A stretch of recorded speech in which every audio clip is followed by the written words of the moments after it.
What's going on, everybody? Welcome back to another video. Thank you so much for tuning in. Sorry, we're gonna go ahead and kind of cut out that intro. We've done it for the past like 2 or 3 months, so I think it's time to make a better one, probably a little bit shorter as well.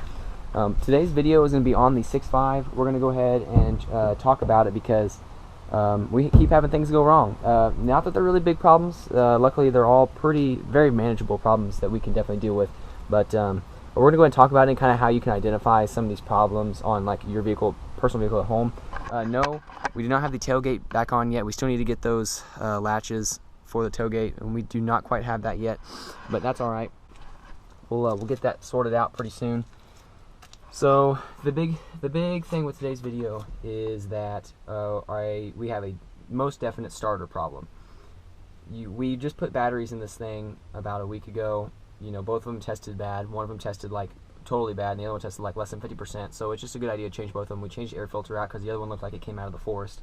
So we are definitely keeping up on the maintenance with this thing. Oil changes are next week on this and the LB7. So we'll go ahead and get that knocked out probably next week. So the biggest problem right now we're facing with the 6.5 is the starter, and it is most definitely the starter. With these batteries, they're 800 cold cranking amps, so they have plenty of juice to turn this thing over. They're just not seeming to want, the starter's not seeming, it's seizing up, and it seems like the colder it gets, the worse it seizes up. But even right now, I'll demonstrate to you guys, it should act up for us, you know, and as sucky as that is, it should act up for us, it shouldn't be a problem.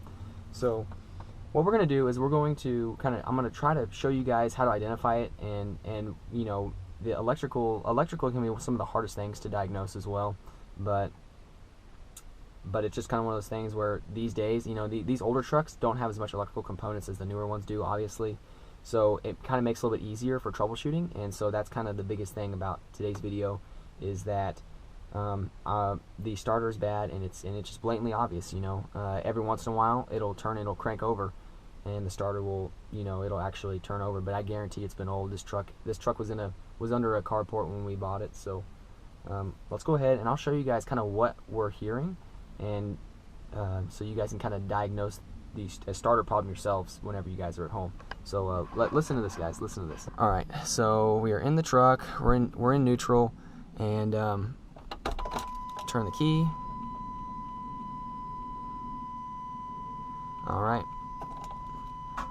Hear that?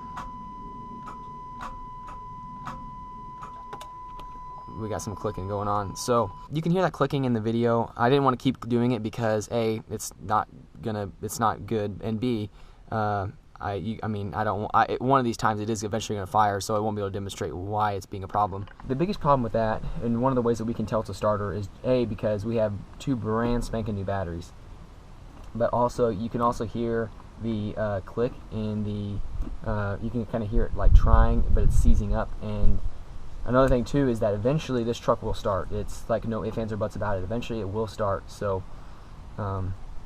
it's clicking. I guess it could be something else, but right now we're going to start the cheapest way possible and work our way up. We started with batteries because that was kind of more obvious. We're going to go ahead and do a starter next. We're going to throw that in probably this week, and hopefully that's going to fix it. Keep an eye out on stuff like that. Maintenance is key, and I mean, you can always go and take it and have hundreds of dollars forked out just for someone testing it. But this is a good way, like an at-home, just to kind of diagnose problems yourself. It's a good way to save you a lot of money. So let's go ahead and try to clean this truck up a little bit. I haven't washed it since we got it, and that's kind of something I've been meaning to do.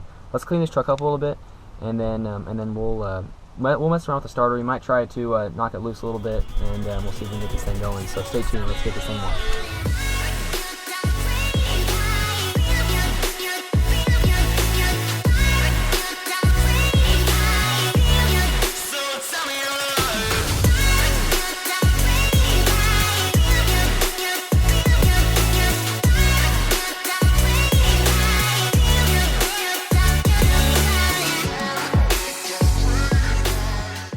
Alright, everybody, that's going to go ahead and kind of wrap up this video.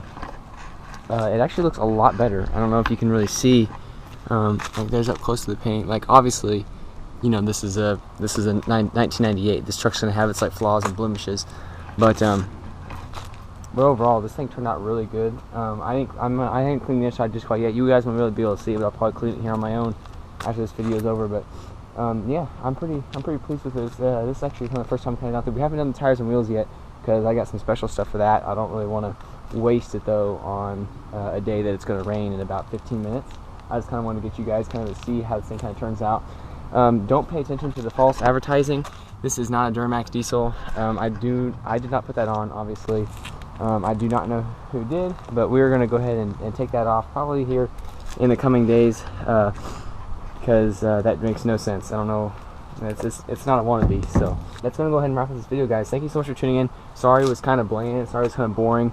I know that we didn't really have a whole lot going on. The mystery part that I was supposed to have coming in never showed. I called for it today, and now they're gonna call me back later. So so yeah, that's gonna be for, that's not for the 6.5. That's for the LB7. So stay tuned.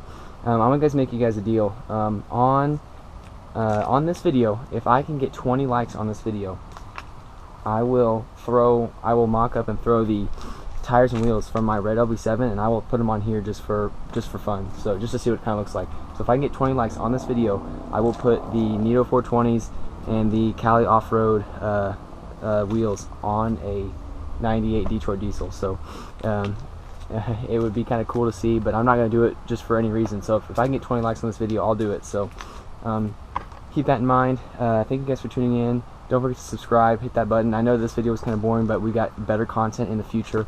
So thanks guys for tuning in. Tap that red button. We'll see you guys next Saturday on the channel. Peace.